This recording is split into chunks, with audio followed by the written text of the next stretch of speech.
Good evening, ladies and gentlemen. A warm welcome to everyone present here for today's session organized by Kerala Management Association on the topic Women's Health Problems from Adolescence to Menopause and Beyond. This event is not just a gathering, but a step toward creating awareness and addressing key health issues that women face throughout their lives. We are privileged to have a panel, distinguished speakers, and professionals who will guide us through the vital discussion. Before we begin, let us invoke the blessings from Almighty. For that, I welcome Malavika and Anusha.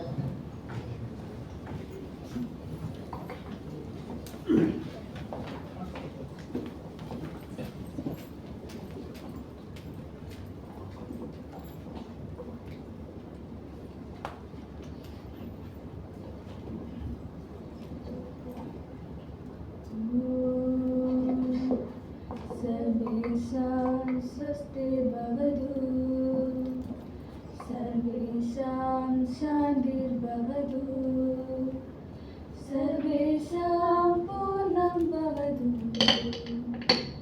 सर्वेषां मङ्गलं भवतु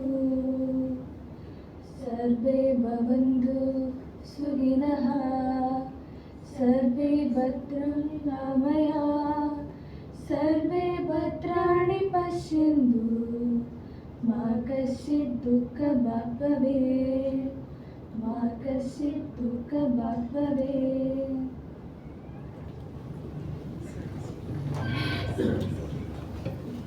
To kickstart this evening, it's my honor to invite Ms. Lega Balachandran, Chair of Women Managers Forum, to deliver the welcome address and introduce today's esteemed speakers. Ms. Lega is a dynamic leader and a passionate advocate for women's empowerment. Ladies and gentlemen, please join me in welcoming Ms. Lega Balachandran.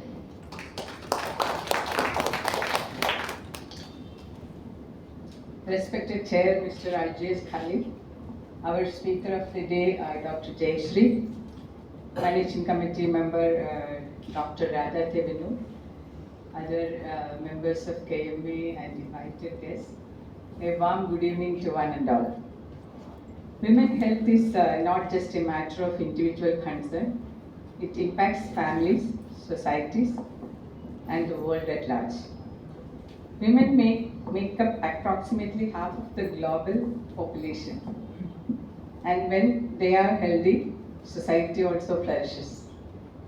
From reproductive system to mental health to bone density, every stage of women's life presents a unique challenges and needs.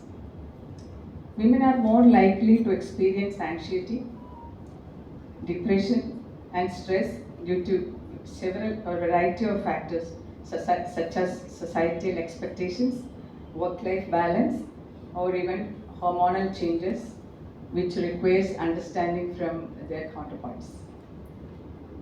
They are more prone to certain chronic diseases such as osteoporosis, autoimmune conditions, and many of these diseases are preventable or manageable through healthy lifestyle, including a balanced diet, regular exercise, for which she has to find her own time. Women health is a topic that affects not only individual women, but the well-being of families, communities, and nations. As I said earlier, 50%, more than 50% of the total population is women. So when women health is taken care of, the productivity of the nation will improve. As I was discussing with our chairman, thus the GDP of the country will improve. That's the management connection between women health and management. Together we can build a world where women health is given proper attention, care, and resources. It's true what it deserves. Let me go to my duty of welcoming our program committee chair, Mr. Algiers Khalid, to this meeting. A gentleman who is the axle of all programs of KMA this year. We welcome you, sir, and I think he is the perfect person to preside this meeting, as he was associating or married to a gynecologist, famous gynecologist, and he knows very well about every day. He says, though he says no interaction, it's not coinciding husband and wife, still I know he's the perfect person as a husband of a famous gynecologist. Today we have a well-known gynecologist who has a vast experience on women health. On behalf of KMA, we welcome you, madam, for this talk. I can see members of KMA and other invited guests welcoming you all for this function. Students from colleges, SCMS, welcoming you all for this function. Thank you. Thank you.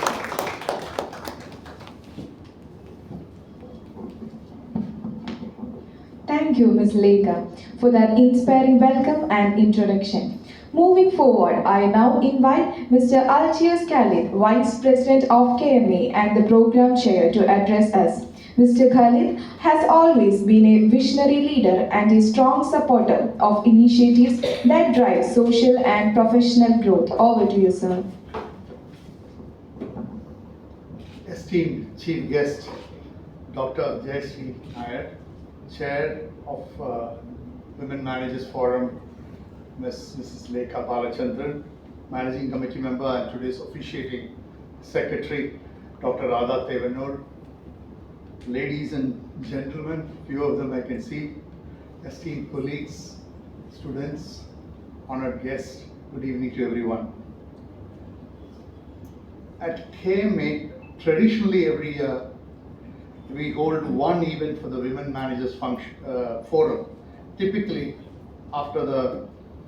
it's a conclave after the February, after the Kerala Management Association convention in January. This year, Chair Lekha Balachandran consistently encouraged all of us to incorporate a dedicated session into a regular Friday meeting. And when the first opportunity arose, we welcomed the idea wholeheartedly, and I'm delighted that we are holding this important gathering today. I would like to take a moment to commend Chair Lekha Balachandran for her conscientiousness and enduring commitment towards her role as a Chair of Women Manager Forum. Thank you, Lekha, for your perseverance. At home, men are usually on the receiving end of the conversation. So indeed, it's a rare honor for me to be on the other side today addressing such a charming and accomplished ladies gathering here today. President Bibu Punuran is out of station today and Senior Vice President Hari Kumar is in Kottakkal. Hence, as per protocol, the mantle has fallen on me and I humbly accepted this great honor. Today we gather to discuss a pivotal topic that profoundly influences our communities, economies and organizations. The importance of women's health in management forum. Empowering women isn't merely a moral imperative, it's a prerequisite for a robust and sustainable development. In India, we have seen a gradual increase of representation of women in leadership within the corporate world. According to 2021 Oxfam report, women hold approximately 70% of the board positions in Indian leading companies, while in Kerala, this figure stands at only 12.5%. These statistics highlight both the progress we have made and the work that still lies ahead. This is particularly noteworthy given that women in Kerala enjoy a high literacy rate of 92%, surpassing the national average of 70.3% and even the national male literacy rate of 84.7%. Indeed, a dichotomy.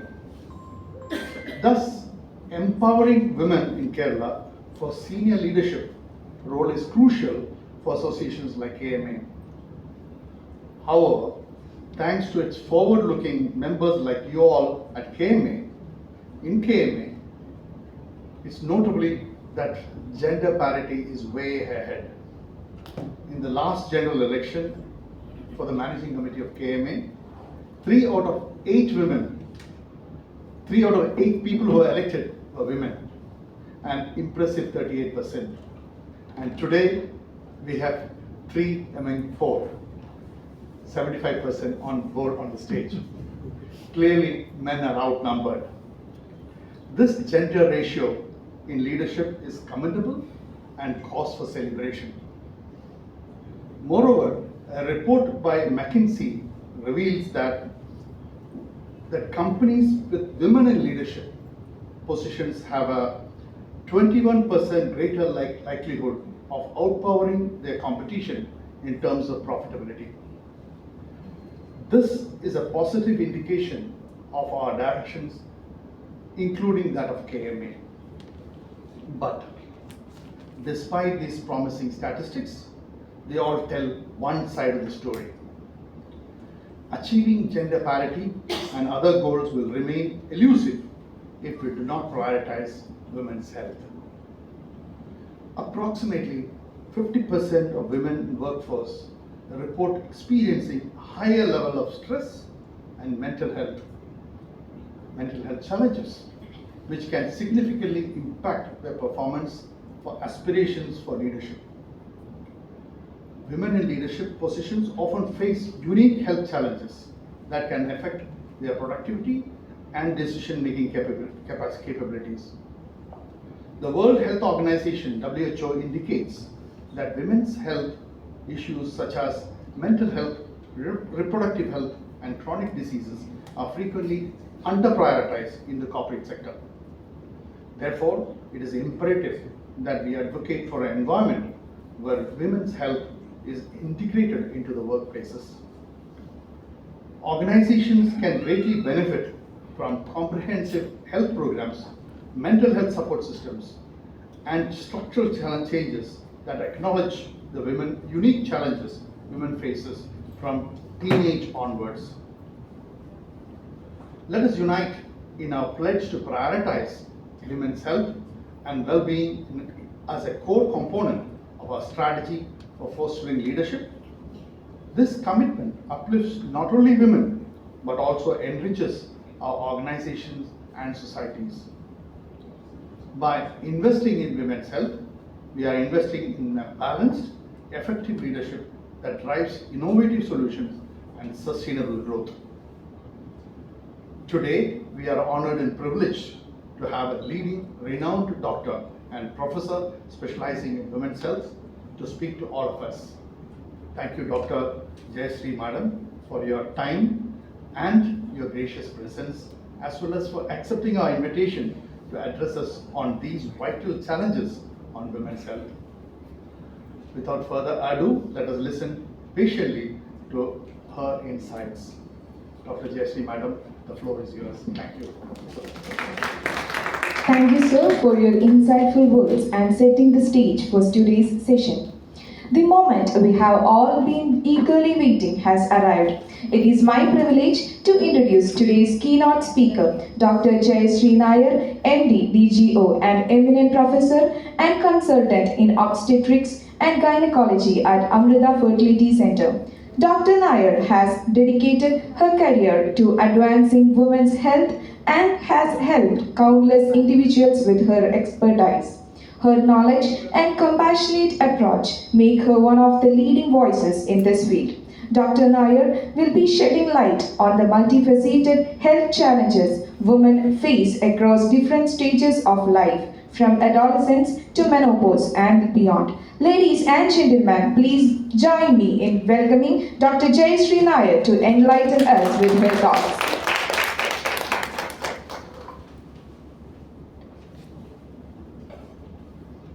So we'll start off with the subject.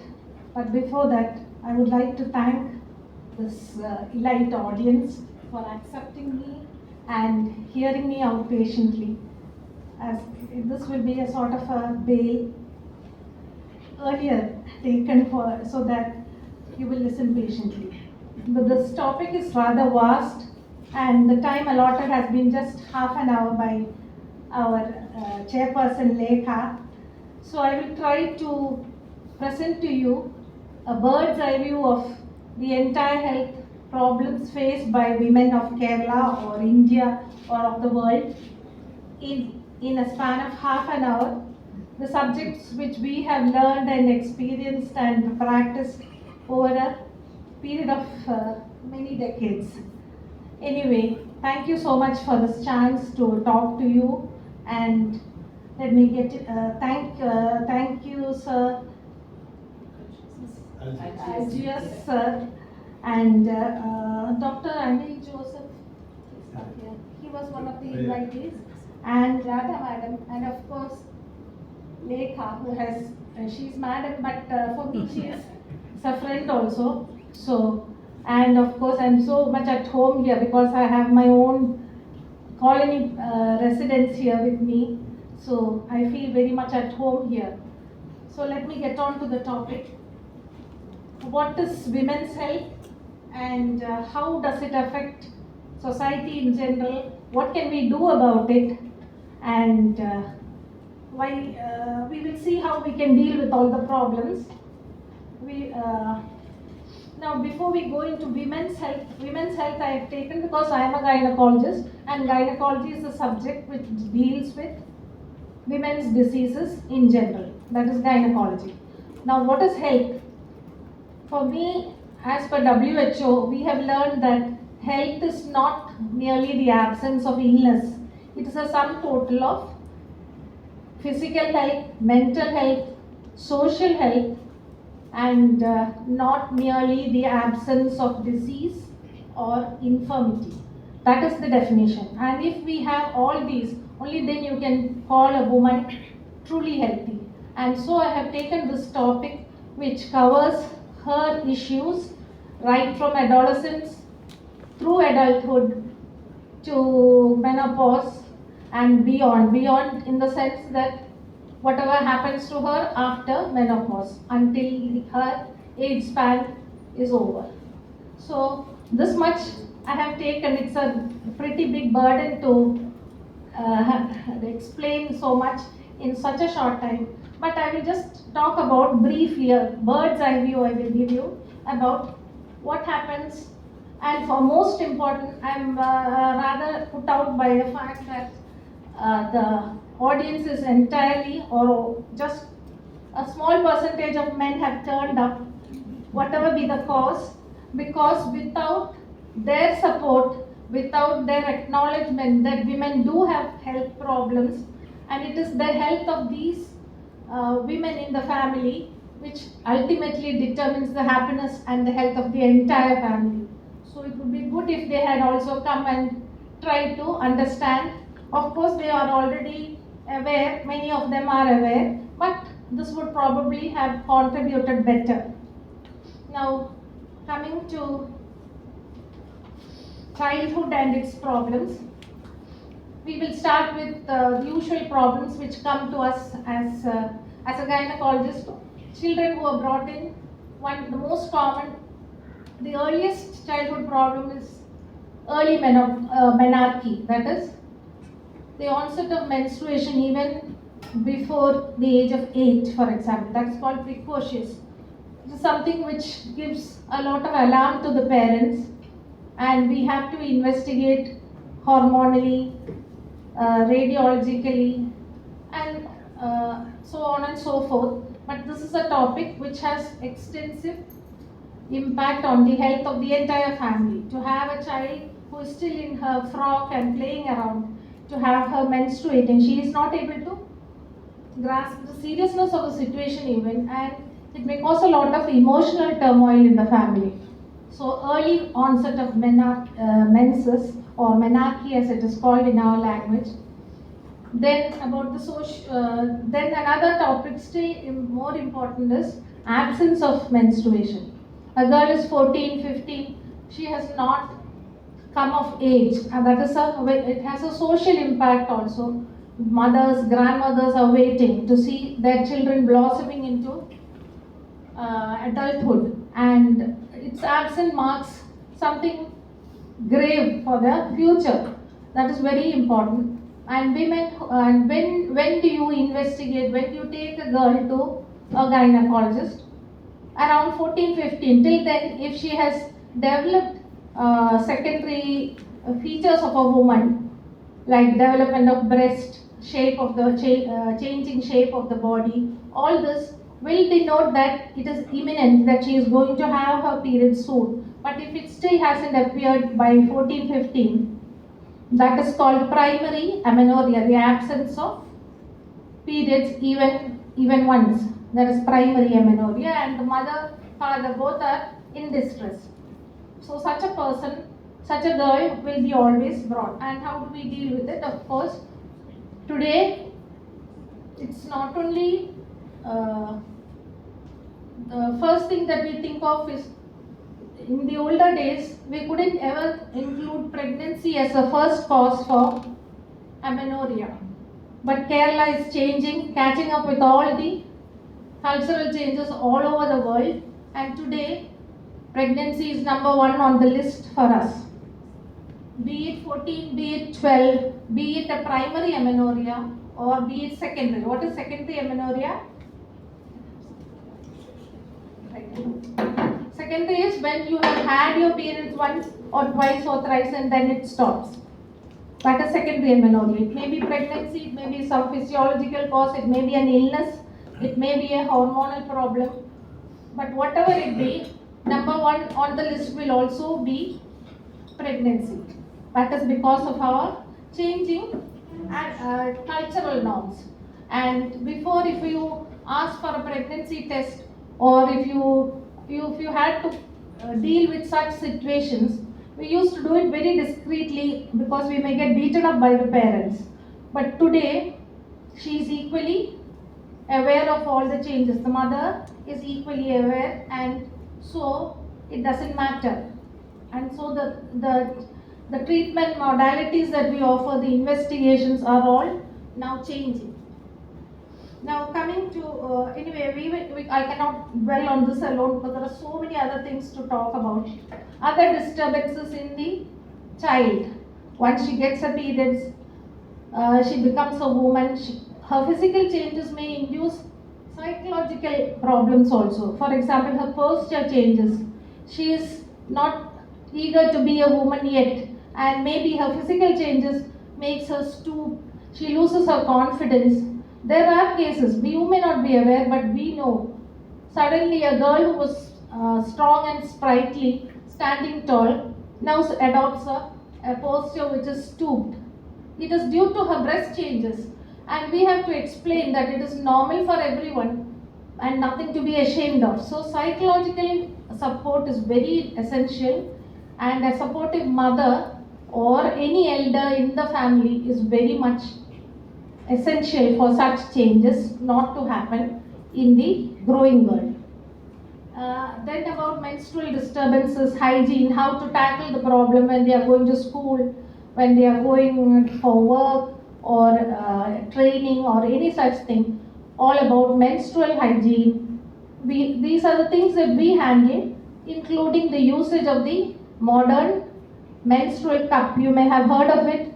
It is being now rapidly replacing the old sanitary napkins, which not only add to the pollution of the earth, which are quite inconvenient for the studying child. So many things are changing. The world of the gynecological world, the world which we saw 20 years ago is rapidly being changed by all the modern things that are coming up. Now about another subject which is very commonly seen in our OPs, the polycystic ovary syndrome. I can see some people nodding familiarly with that. People who are, somebody is in the family, maybe 20% of the female population is being labeled polycystic ovary disease, PCOD. What is PCOD? It's a disease. It's not a disease actually. It's simply being over. It's a hyped name. It doesn't have so much impact if you explain what it is to them. I have had a patient coming from Pathanamthitta. The mother had brought the child. She just flung the papers on my table and said, ഡോക്ടറെ എൻ്റെ മോൾക്ക് ട്യൂമറാണ്, ഓവറിയിൽ സിസ്റ്റാണ്, എന്തെങ്കിലും ചെയ്യുമോ? When I looked at the scan report, it was just a report saying that the ovaries had multiple small follicles, which simply means that she was not ovulating. It had a particular pattern, an appearance which suggests she has a hormonal imbalance.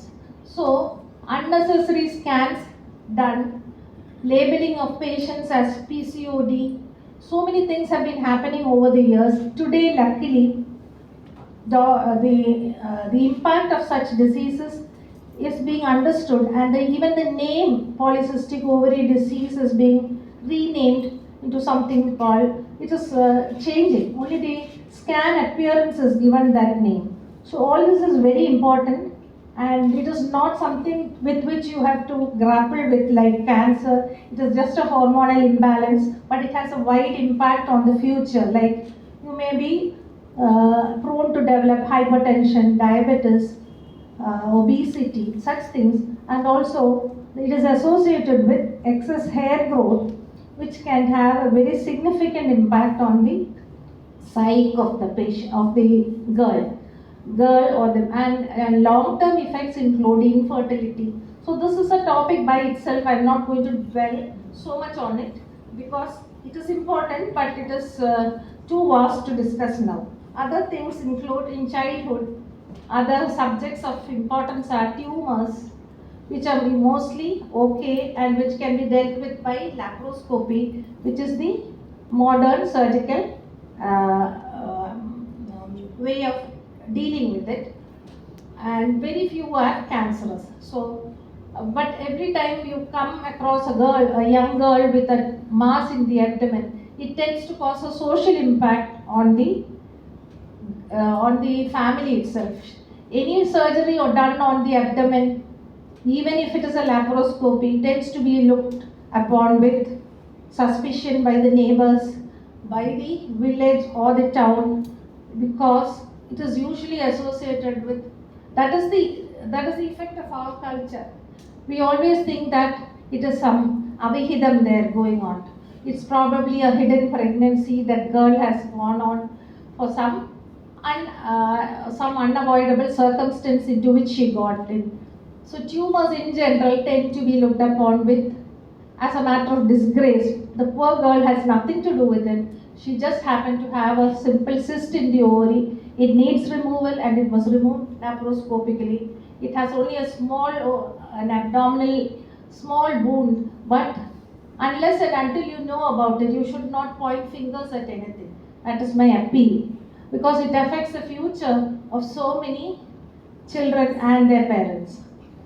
Now coming to contraception and adolescent pregnancies, you will wonder why am I choosing this. It is 20 years ago, we would never think of contraception. We would never think of adolescent pregnancy was a topic by itself during post-graduation because of the complications associated. Today, it is not. It is because of somebody who has not used contraception properly and who was not aware of it. So we need to teach our children contraception.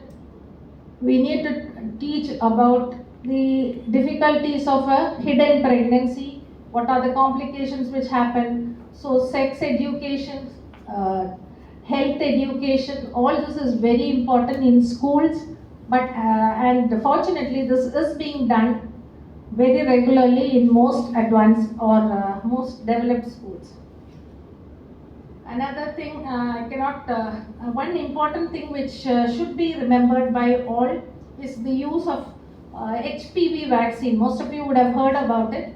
HPV is human papilloma virus vaccine, which is a vaccine now available for preventing cancer cervix. Cervical cancer means cancer of the mouth of the uterus, and this is a disease which is quite common in Kerala and India, with an incidence of about 18 per 100,000, and this can be reduced to 4 to 6% per 100,000 if you really make use of HPV vaccine.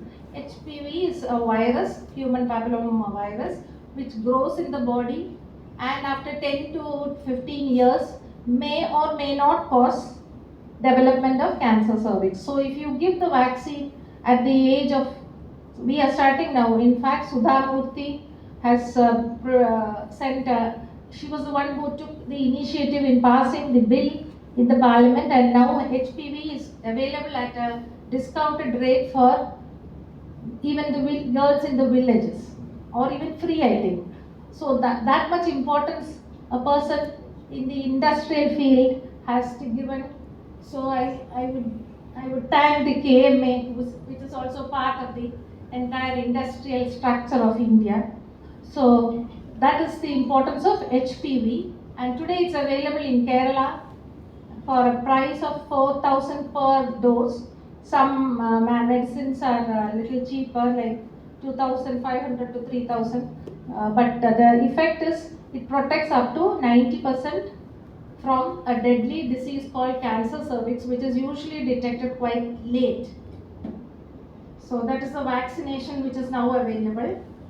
Now the question of I don't know whether I should go into this because it's a very difficult topic for me to address. It's mainly done by the plastic surgery department, etc.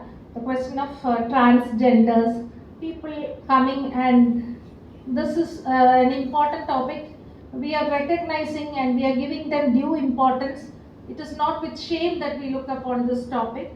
Today we are using what shall I say? We deal with it more openly, with frankness, and with more empathy, because we know better about it. We know that sometimes a boy's body trapped in a girl's build, with us, the psyche is different, and that person is better off in the opposite gender. So this kind of this kind of situation was existing even long ago, but the awareness has increased, and today we have work kept separately for these people. We have surgery, we have discounted rates for helping them out, we have provisions for giving them jobs because they usually are shunned in society. So even we have now a bill passed in the parliament for helping them out. So this is a subject which will take a day to discuss, so I am just leaving it out. But these are also problems of childhood as well as adolescence. So therefore I just included in the name. Now what about as the girl grows into womanhood, what are some of the common problems? PCOS is there, 15 to 20%. Then we come to the chances of, by 25 or 30, before about 25 years ago, women used to be married and having children by 20-25. It was the ideal age, and as per the obstetrician's point of view, actually 22-25 is ideal. But for us, the ideal thing has changed. We are more concerned about career. We want to have the best of the best, the chances. We don't know when COVID will come and just wipe it off. So people are more concerned about taking chances for their career advancement and then think of marriage and children. So this age is rapidly going up. We now have primigravidas, that is the first time pregnancy is usually 29-30 rather than 20-21, which used to be the norm 25 years ago. When I was a student, or not 25 years, even more than that, 35-40 years ago, when I was an intern student, we used to be having 19, 20, 21. Today we see all 33, 35, and even the definition of elderly primary will have to be changed. Now everybody is an elderly primary. Primary means a first time pregnant woman. So now about the care given to, you know that what is usually given in antenatal checkups, about those are not problems, but what is the need for having regular antenatal care is to be taught to these people because so many problems like high BP, diabetes appearing for the first time in pregnancy, such things can have a long lasting effect on the pregnancy. So she needs regular care during pregnancy, she needs antenatal scans. Sometimes if it is a special case, you may need to check the fluid inside her belly to know whether the baby is affected in some way, some genetic problem. And now you know there's a raging controversy about a scan which was not. I wish I had time, I would have dwelt on that and given a fitting answer for that person who would, if you would like. Well, I will, that needs to be sorted out now itself. I got a chance and I'm using that. The allegation was a woman who had had a routine antenatal scan. Antenatal means during pregnancy, 5th month scan. And when in the press conference, it came out that there were so many anomalies detected in the baby, and the husband of the patient was questioning the gynecologist, who could not say a word because she had just referred the patient for a scan to a scanning center, and the report was normal. She just told her, okay, your baby is fine, it is normal. And when it came out, so many things were not normal, and then there was such a cry about that, and they have closed down the center, they have ridiculed the gynecologist in public. Why? When an antenatal scan or an anomaly scan is done, you should understand that only about 85% of anomalies can be detected, however good you are as a radiologist. Here in Amrita, we not only do the scans, the radiologists can do, but we have a separate unit called a fetal medicine specialist. This is not available in all centers. Fetal medicine specialist is a pediatrician who has learned radiology and who knows specifically, and even they, when they give their scan reports, they write, ഈ റിപ്പോർട്ടിൽ പറയുന്നതിനകത്ത് 10-15% anomalies കണ്ടുപിടിച്ചെന്നിരിക്കുകയില്ല. We are not responsible because we cannot see certain things. For example, if you have a connection inside between the lung passage and the food passage, it is not possible to see that in a small baby who is crumpled up and lying in a fetal position. You can see the length, you can measure the length of the bones, you can see whether the head is correct size for that particular age, you can check the liver size, you can see the circumference of the abdomen, is the growth normal, is the leg long enough, hand long enough, but you cannot see if the eyes are closed, whether there is no eyeball inside. Such things need 4D scan, 3D scan, etc., which is not possible in a government setup. That patient belonged to Alappuzha Medical College, who came to a doctor and was referred to a private scanning center. If you had asked for when do we ask for 4D scan and 3D? If the previous baby was abnormal, or if there was a family history, then only we go in for such expensive things. Otherwise, can you manage to make them pay? Nobody, even if you are rich, you don't want to pay for unnecessary scans. And you will also wonder, why should I have a scan when the simple normal scan is enough? In fact, when I was carrying, I had only one scan, and that it was not for detecting abnormalities. It was only just for assessing growth and fitness for travel. So that was the type of. Today, now they are questioning is about this. And though they have signed and given probably they have not even read it, they are using the situation to take advantage of the doctor's plight, and doctors are being just beaten up in public, and I vehemently oppose this trend, because in the end there won't be any doctor willing to work at all. I hope Khalid sir agrees with me. If I don't agree, I'll not be able to go home. അപ്പോൾ നമുക്കിനിയും ഒരുമാതിരി തീരാറായെന്ന് തോന്നുന്നു. ഇല്ല.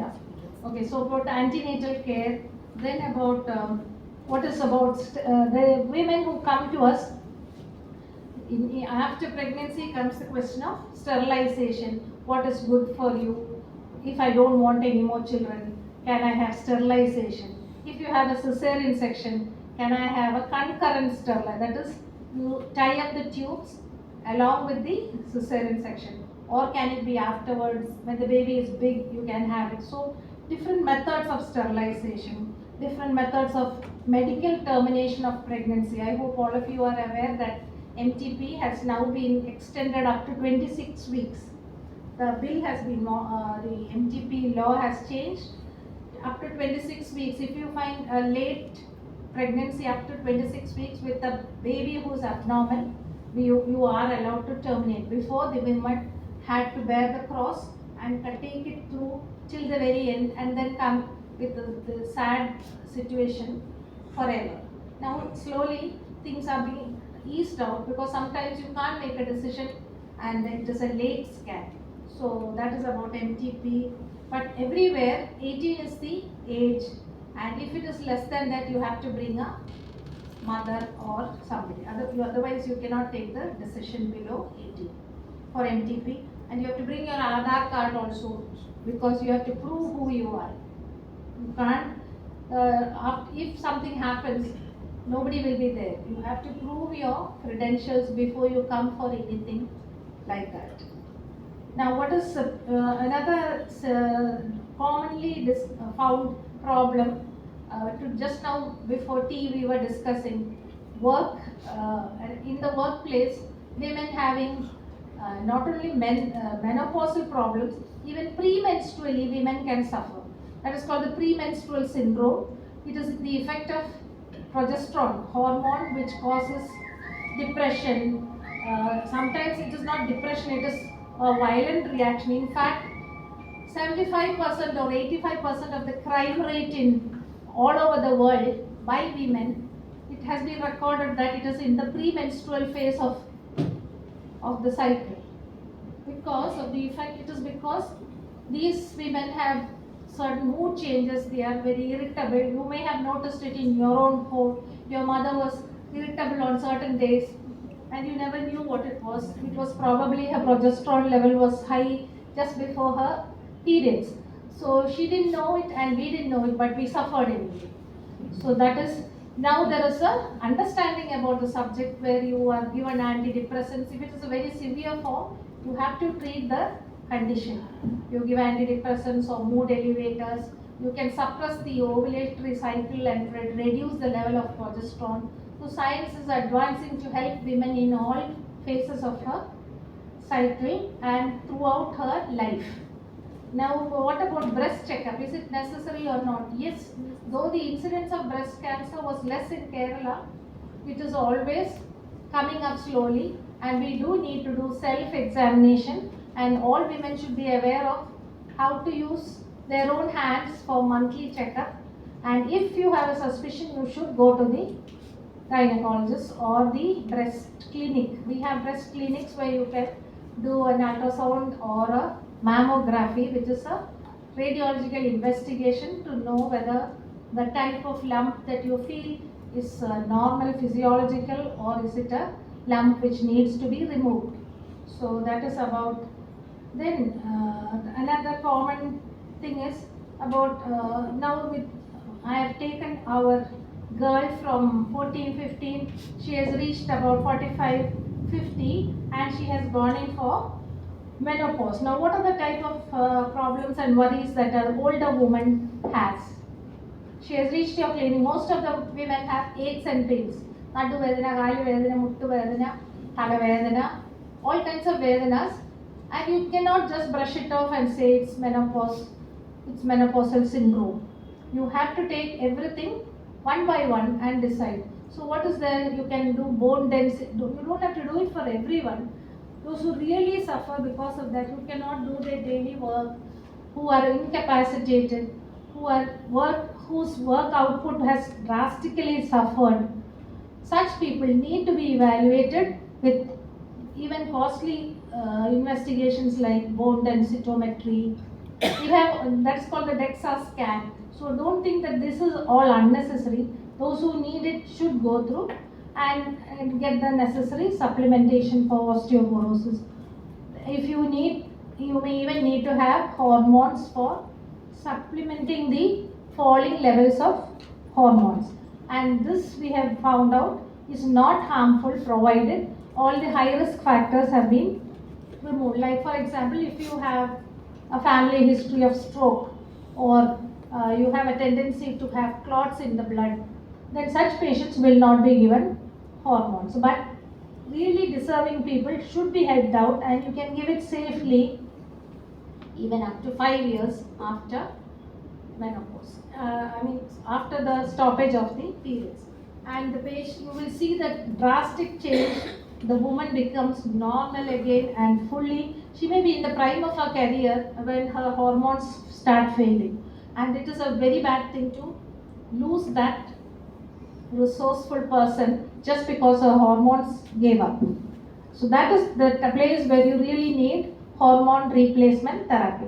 We do give sparingly, but now most important is the support given by the spouse, the family, who must realize that that woman, she's the center of her family, and without her, that whole family suffers. When her health suffers, the entire family suffers. You may have all known what it is to have a mother absent for 5 days. Makes a big impact on the family.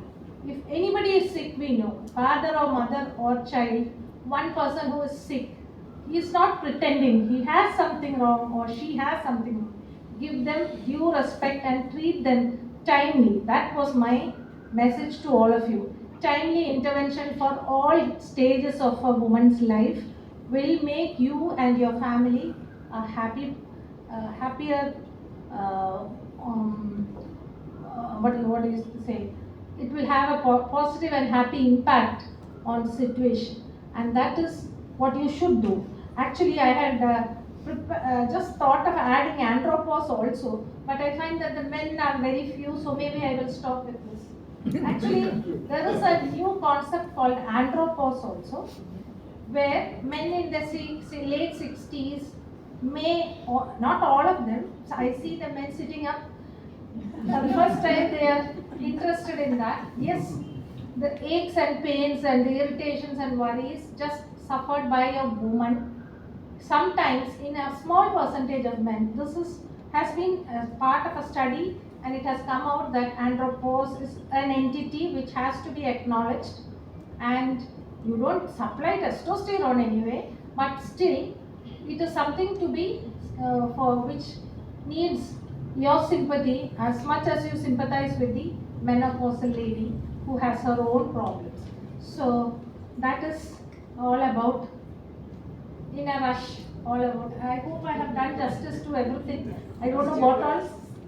Osteoporosis is what I've talked about, aches and pains, and about bone densitometry, about supplementing calcium and all. One thing I forgot is about the need to check your D3 levels, vitamin D3, which is the calcium producer in the body, which you can get from sunlight but not in the tropical areas. We dark skinned people of the tropics, even if you walk for miles and miles in the sunlight, you don't get that much of vitamin D3. Somehow the melanin content is probably too much, and it is not able to do justice as it does in the white population. So we need to check our D3 levels, and we find that those, even boys playing football for hours in the sunlight, you check them, they may be having some aches, backache, which should not be there at a 40-year-old or 50-year-old person or 25-year-old. You check the D3 level and it is low. You need to supplement with vitamin D3. In addition, calcium also should be checked. B12 levels should be checked. You should have regular checkups. Thyroid is a condition which is often varying in the levels, either low or high. In Kerala population, it's quite high. So these are some of the things. In addition, of course, we have the regular medical illnesses affecting the entire human race. So I have talked only about women's diseases in general, but these are also Women's health includes chronic illnesses, acute illnesses, medical illnesses also, which I haven't touched upon. Now it is open for you. You may ask me questions which, if in the best of my knowledge, I will try to clear up if you have any questions. The vaccine for cervical cancer, that is to be given at what age, and whether it has to be given again? 9 to 13 is the start, that is the recommended age. 9 to 13. Boys and girls can be given. Now you will ask me why. Is there any doctor or doctor's husband or wife sitting here other than, I'm the only doctor now. So you would be knowing a little more than the others. Anyway, many people ask why should boys be given HPV vaccine. Remember that HPV is it's a human papilloma virus. Is a virus which gets transmitted from the male to the female by during the sexual act, and that if the boy is given the vaccine, HPV is not able to get transmitted, and therefore it protects against cancer cervix developing in the female. And we start early because by the time sexual life is started, 10 to 12 years would have elapsed, and the it's a 3-dose schedule. You start at 0, then after 1 month, then after 6 months. That is the usual dosage. Yeah, and protection is about 90-95%. That is all. You cannot guarantee full protection because there are some strains which have not been covered under the vaccine. So, and that is why if you ask the girls and boys who have studied abroad and come to our medical college, many of them are already have been vaccinated for HPV. People who learned in Dubai or some such places, I have asked, they have already been vaccinated. While here we are only still in the process of promoting HPV vaccination. That's only for young girls. No. The maximum efficacy is for if you take it before exposure. That is before the onset of sexual activity. That is why at school age itself you give it, and then by the time they reach marriageable or whatever age, it is at least we hope that it is at least 10 years later. So we start off early. But if you get youngsters as at 20, 30, up to 45, WHO recommends this vaccination to give whatever protection. But as you grow older, you have already been exposed, so the efficacy with which it will protect will be less. It may be only 50% efficacy because some strains would have already got in and you may not be immune to that particular virus strain. A number of strains are known to cause this human papilloma virus disease. And there is a method by which you screen it. I forgot. That's the main thing. Pap smear, which you do every year for women in the reproductive age, and after menopause, you do it only once in 5 years, and after 65 you can reduce it to once in 10 years even. So that is about pap smear. Pap smear is for screening for cancer cervix and any pre-cancerous conditions also.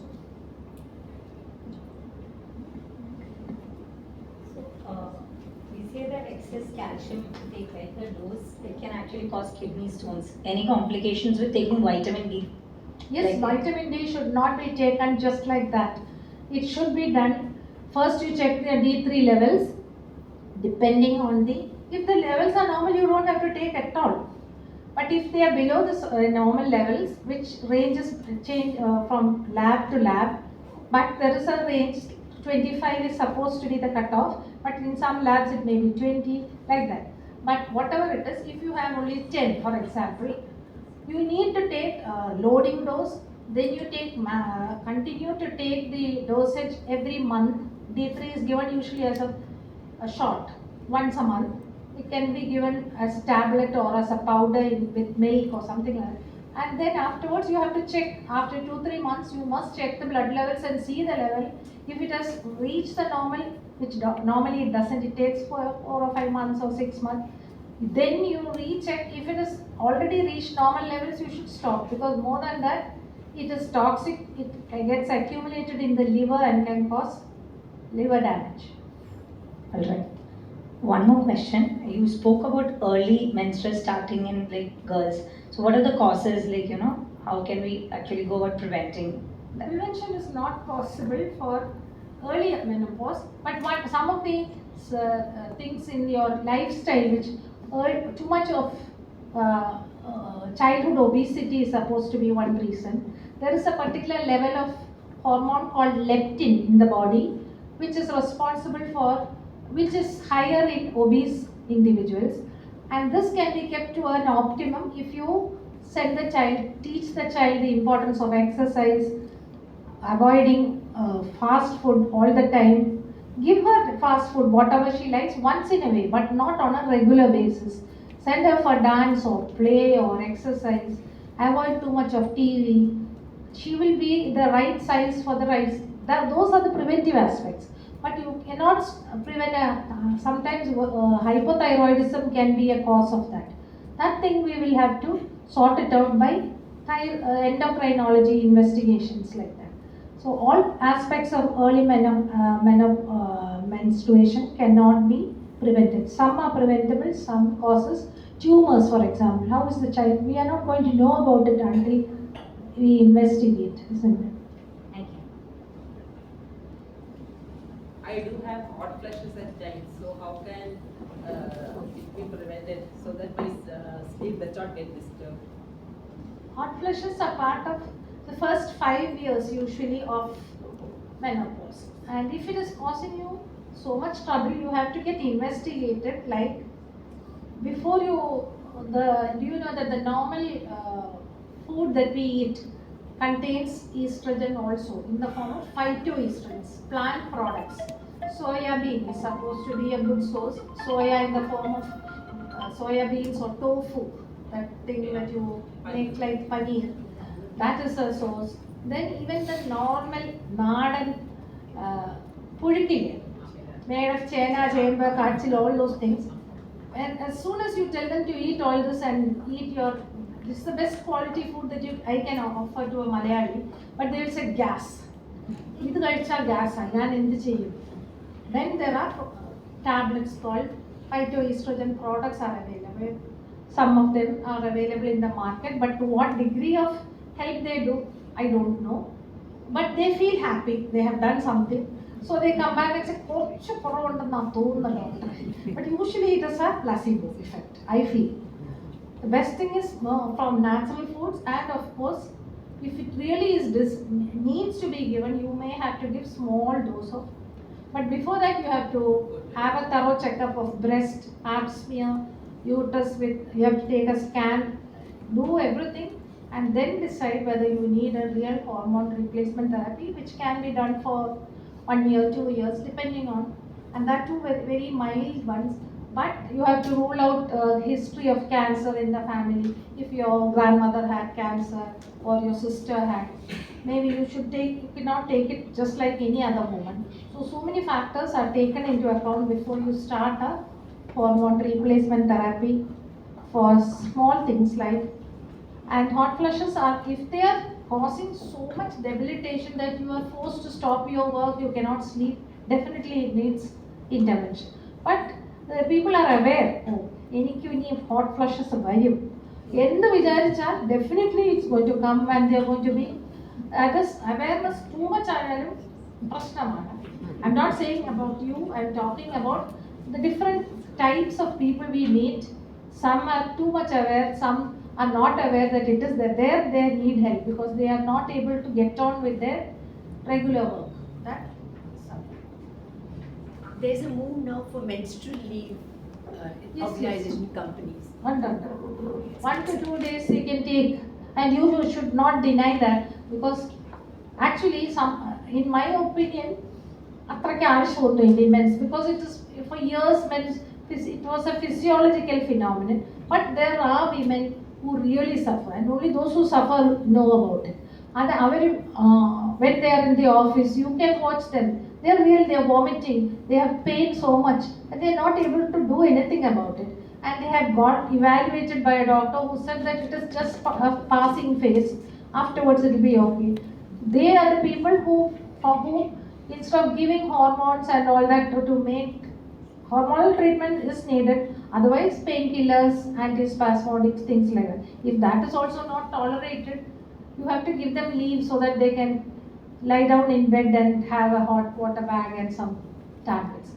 And anyway, they won't be capable of doing any work. So the government is becoming more pro-women, and since they have made a provision, we should not deny them, our own sisters and daughters, the privilege of taking a menstruation leave, as it is called. Ma'am, Yes. what are the leading causes of ovarian cysts and simple cysts, and are they common nowadays? Not nowadays, it has been there from time immemorial. And simple cysts are usually like water containing cysts, not actual growths like tumors. And then you have something called endometriosis, which I didn't touch upon, where you have blood inside. Those are all cystic. Cyst means a bag, something like a bag. It may be water, it may be blood, it may be the degeneration of a tumor. So many things. And there are about 10 to 15% of tumors which can be malignant also in young girls. The causes? Why it happens? Endometriosis, I will have to take a class on how without knowing anatomy and physiology, it is difficult to explain endometriosis. It is not your fault, that much I can say. Why you got endometriosis? Maybe your mother had it or your grandmother had it. But it is not your food or not your environment. It is something there which has been in existence for a long time, and you cannot do anything to prevent it other than get it treated before it becomes a big problem. Thank you, ma'am. I hope I satisfied you at least 50%.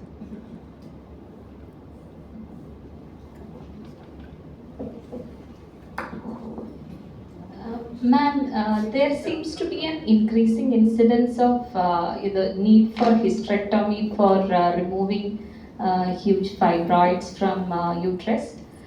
So is Okay. I didn't answer you. so there seems to be an increasing incidence of need for hysterectomy for removing the fibroids from uterus. So, like the cyst growing, is the growth of fibroids also because of your genetics, or is it anything? Has it anything to do with? The incidence of fibroid is higher. Are you telling me that? No, we are coming. We are coming across a lot of people who are doing hysterectomy. Because of the masses in the uterus. So is that also due to the growth of fibroids, like this is a genetic thing, or does it have anything to do with our lifestyle? You are asking me whether hysterectomy is mainly for tumor of the uterus, is that? No. Is it The development of the tumor or fibroids, What is this it is due related to? to? Yes. No, it is, the incidence has been static in Kerala at least. 40% of women have. If you take 10 people, 4 will have fibroids. But only 5 to 10% of these will need to be removed. Large fibroids, multiple fibroids, and fibroids in very young people, because this tumor is a hormone dependent tumor. So if by the time you're 50, if you have a 5 centimeter fibroid in a 50-year-old lady, perimenopausal lady, I will leave it alone. I just tell her to come for a scan after 6 months or 1 year. Nothing to do. After menopause, it will shrink on its own. Leave it alone. But if you are 25 and you have a 5 centimeter fibroid sitting near the tubes, it may grow and obstruct the tube. One day you may have. When you want a baby, you don't have it because of that tubal factor. There you will be advised. So it depends on the size, the place in which it is there, what age you get it, etc. And we are not doing hysterectomies right and left, my dear. We always try to do medical management rather than, at least my policy is like that. And is the growth of fibroid due to It has something to the do with red lifestyle meat eating. They same, I don't know. But under the causes for fibroid, it is more common in the black races, African, Mediterranean coast, that area. You find if you take a person coming from Burundi or Uganda, we used to have patients coming in Amrita. We used to have a telemedicine consultation, and they used to come from there just to have their huge big masses like happily removed, and they'll go back to childbearing. That it is very common there, and they don't have the facilities and the government was sending them like that. They will give some package and they will send you. That is something genetic. It has something to do with that area. Some, I think, close to the equator, all those African races, they used to have a high incidence, maybe 7 out of 10. Here it is 35, 3.5 to 4. That is what. And we have been seeing fibroids like that. And if they are big enough to cause future problems, only then we remove it. Otherwise, we just keep under observation. Because it's a benign tumor, not going to become cancerous in most cases. Very huge size, that means the growth rate is faster. That is a tendency to become cancerous. It's called a sarcoma, and it can become a very big problem. You can die of it. Are there any complications subsequent to hysterectomies? Umpteen number, depends on during the removal, after the removal, but not always. There can be, just like if you do appendicectomy also, if you do any kind of surgery anywhere, starting from bleeding at the time or some injury to a neighboring organ, depending on what you did. If you opened it up for a cancer, the chances of complications are much more. They would have spread nearby, and so many other structures may get involved, like cutting a ureter, because it is stuck firmly to it. But if it is done for a simple fibroid, no chance of, not no chance, but very little. The morbidity is much less. Depends on the root, the size, the skill of the doctor, the number of help we have, all those. And if we do something and what is not to be, which some accident happens, you cut something by, if you work in a big setup with lots of help, like a urologist, a gastro, you call them, they come and help and sort it out. So when you do difficult cases, always we involve multiple specialties, keep them ready so that they come quickly. Usually morbidity, it may be blood loss, it may be some infection, and such things have become very much under control.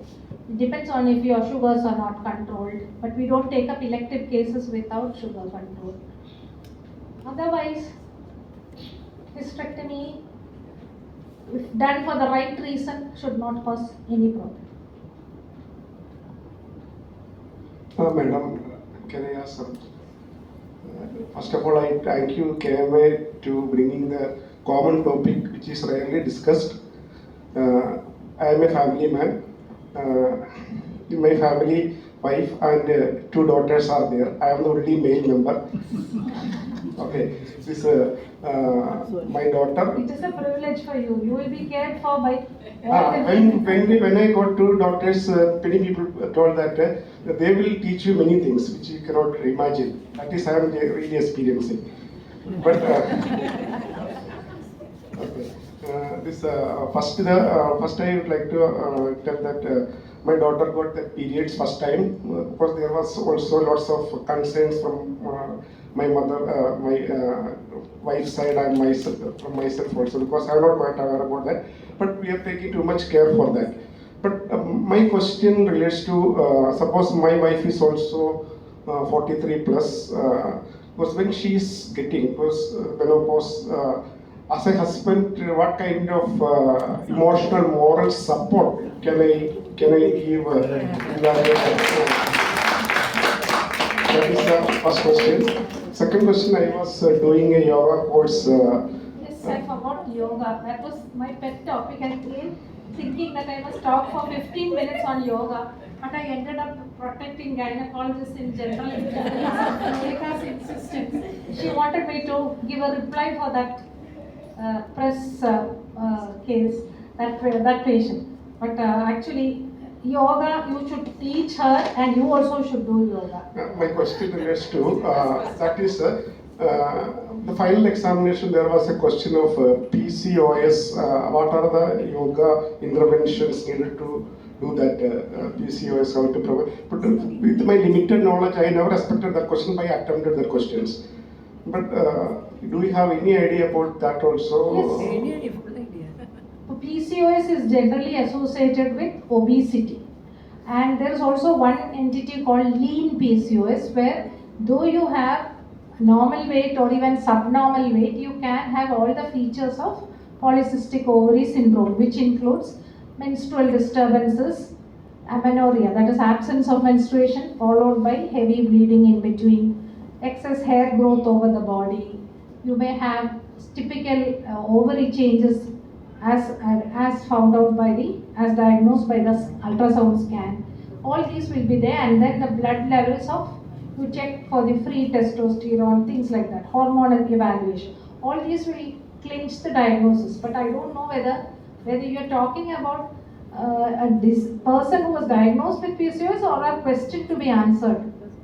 For PCOS, how does yoga help? Yeah. That is a question. Yeah, minimizing. By optimizing, you know that yoga doesn't actually reduce weight to a large extent, just a minimal amount, like 3 or 4 kg. But that may be the optimum weight for that person, because it's a consistent effort and certain groups of muscles are being constantly stretched in a particular position. And by repeatedly doing it, one is that you are tending to get an optimum weight. Secondly, yoga is a mixture of physical exercise plus, which is in union with the mind, isn't it? The mind is involved as well as the brain. So when these three unite, that is called yoga. Definitely you become a very calm person, you become happier, and your tendency to become hypertensive, that your diabetes gets under control if you are, because PCOS patients generally tend to be either already diabetic or may develop diabetes earlier than their family members, if father or mother. So all the lifestyle diseases come down because of yoga. And I think it's a very good, I am so happy with this question because it's a pet area for me. I am so much taken up because I was one who had never any time for yoga or any patience to do yoga. But 6 months of exposure to this has made me also realize how much. I am a living example of the benefits of yoga. I was at least 6 kgs more than this 6 months ago. And you won't believe it. Madam, how much question. I like it. So, first question was, I am going in reverse order. What is the first question? Sorry. Emotional and moral support. What support you can give? For that I have to know your wife's emotional requirements. I know it's a tough question, but yes. Generally you should be more concerned, like if she is saying she is not well, instead of saying menopause menopause that should not be your attitude. You should be saying, I understand that you are going through a difficult phase of life, but when your hormones come back to a particular level, your body will adjust, you will become better. You can help in the house. You can. Sometimes I used to. Sometimes whatever. Now is the phase when she is really in trouble, and you can help her until she settles down with her hormones. That is one thing. That is it. That physical help will become an emotional support for her. That is what, in an indirect way of helping her. Madam, while living with the 3 girls, of course, I am also a teacher. I can also manage girl students in the college because these 2 kids are enough. Thank you, madam. I hope I answered some of yours. Yes. Okay, thank you.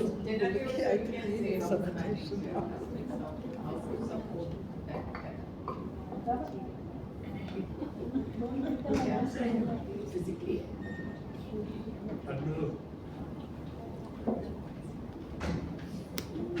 That's more of a question, not on a specific topic, because I would say older, I would say some of our senior people here, men or women, will realize that at least we're discussing this topic now.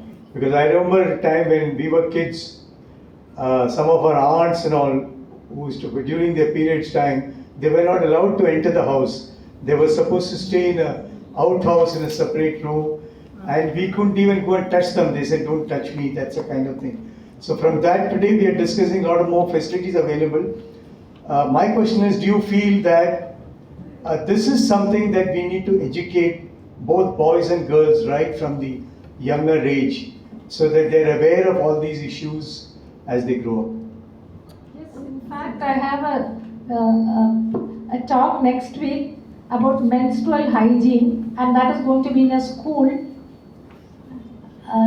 where my neighbor's daughter is working. She has given me a chance, and I have asked for boy students also to come, but they find it they are shy to attend I wanted them to more than the girls to learn all this, because menstrual hygiene is a topic which needs to be really understood by both sides. Otherwise, they are not going to get any concern from them.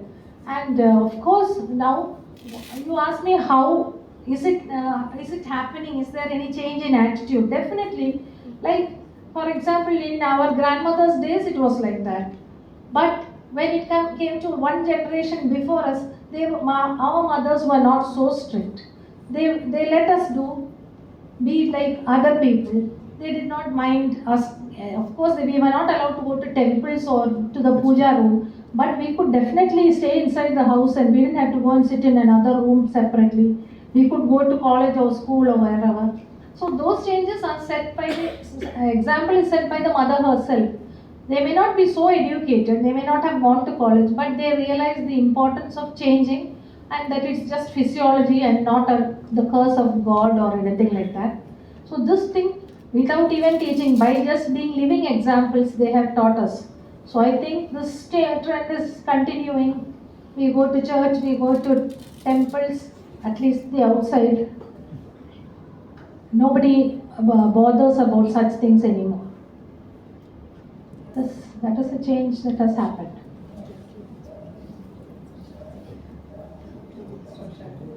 Yes. They have. I've done. Anybody has any questions? Yes. If basically I'm sorry, my last question. If the pregnant, Not in a hurry. She is in a hurry. to all of you, apologies, my last question. If the pregnancy is not abnormal, is MTP allowed? Yes, that's what I said. It is one reason for MTP is abnormality in the baby which cannot be corrected. That is the, for example, If it is not abnormal, is MTP allowed? If the pregnancy is normal? Normal pregnancy, MTP is allowed for certain reasons. There are certain indications like failure of a contraception. Socially, the woman she is not in a position to provide for that baby. What is the importance of bringing a baby into this world if you don't have the facilities for it? So, social indication, medical indication, if the mother is fully mentally imbalanced, that a doctor certificate says she needs treatment, she can't look after her baby. She got pregnant without because she did not have the skills to prevent an unwanted pregnancy. Failure of a contraceptive method, for example, a broken condom, is also an indication for MTP. Somebody has used a method which failed. That is also an indication. So even if the baby is normal, the indication decides what is. But if the baby is abnormal, definitely it's a right royal indication for termination. But that too, it has to be before 26 weeks. 40 weeks of pregnancy is full term, and 26 weeks is almost 6.5 months, which is quite. But bringing out a baby which is totally abnormal and which will be a burden for the whole world, it's better, and for itself. it is better that it is terminated. Just a follow-up. So do hospitals nowadays actually stress if you go for an MTP to do sterilization along with MTP? Or is it like, so the thing is, what is generally the gynecologist's take on it in general? Yes, of course, if you have enough babies and the last one is an unwanted baby and you are coming for MTP, because MTP itself has a lot of side effects or bad effects. So we always counsel them and tell them, if you are done with your family, you are eating, you are stopping with this, why don't you do a permanent method which is sterilization? You can have a laparoscopic sterilization, or if it's an open procedure, something like that, if you need a fibroid to be removed, along with that also you can do. So concurrent sterilization is allowed, is advised. Thank you, ma'am. Ma'am, just one more question.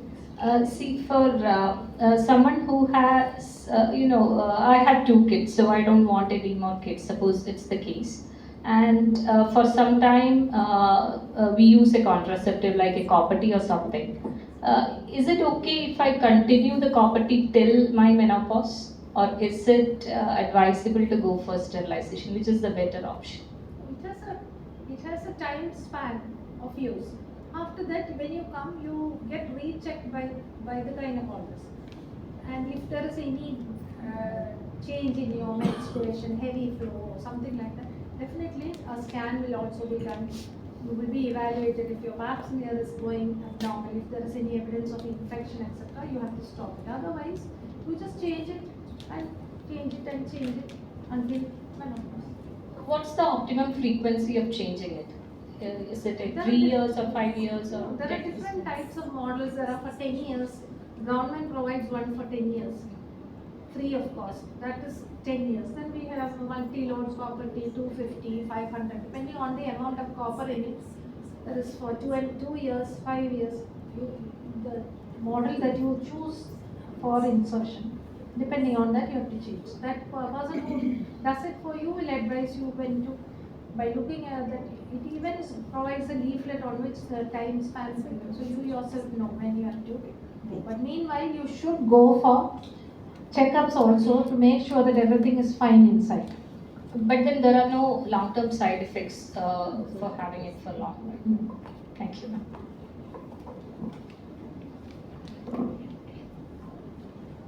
Thank you so much, Dr. Nayar, for such an insightful and thought-provoking session. As we conclude this session, it is important to acknowledge the efforts and contributions of everyone who made this event possible. To extend our gratitude with great pride and honor, we invite Dr. Radha Devanur, MC member of KMA, Register and Group Director of SCMS Group of Institutions, to deliver the vote of thanks. Dr. Radha is a passionate advocate for education and women's leadership, and we are honored to have her close today's session. Ladies and gentlemen, please join me in welcoming Dr. Radha Devanur.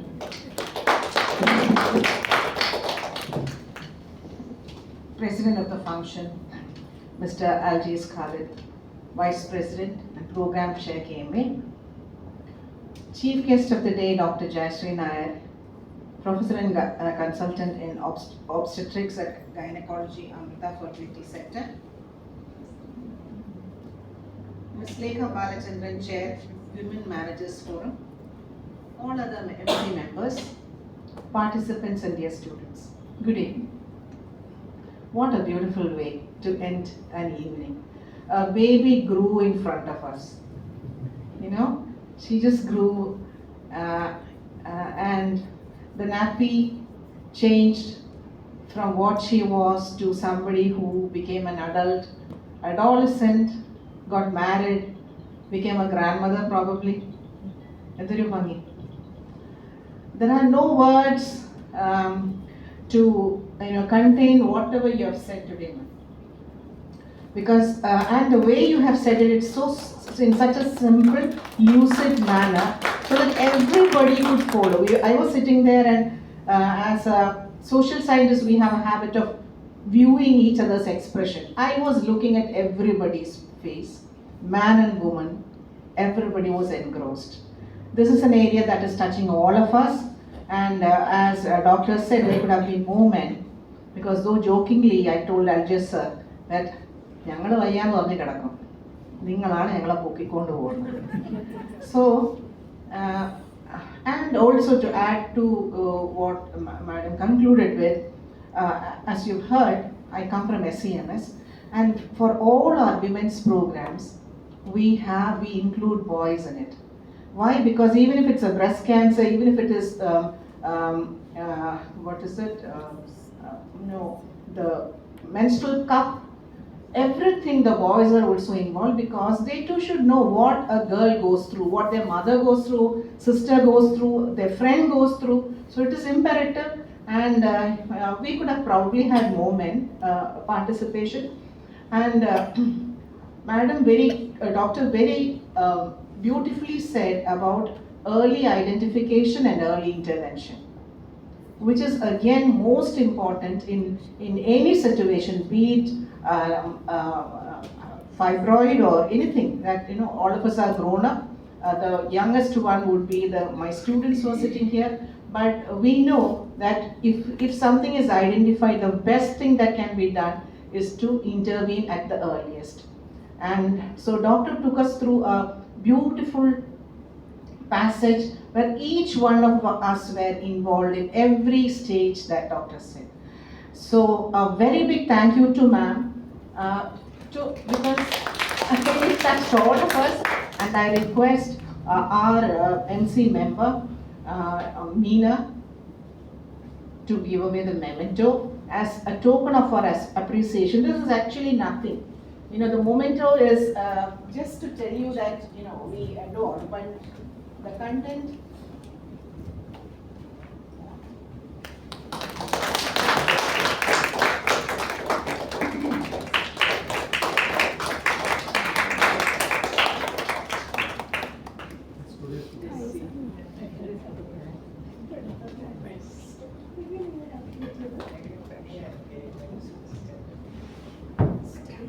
And so finally, the takeaway for all of us is, let us all remain healthy, and the questions that were asked, hats off to you, sir, for thinking from a different perspective of supporting your wife. That is also a takeaway for all the young girls here. People tend to think that അവരെന്തോ വിചാരിക്കും, ആണുങ്ങൾ ചിന്തിക്കുന്നുണ്ടെന്ന് അറിഞ്ഞതിലും we are happy. And the openness in asking questions, because as sir rightly said earlier, it used to be a sensitive topic. With the girls that we have, it is no longer sensitive, but for our generation is still, so opening up so many valid questions which could give all of us more information on what goes through us. So yes, I think that should be for the day. Wishing you all a very good evening and good night.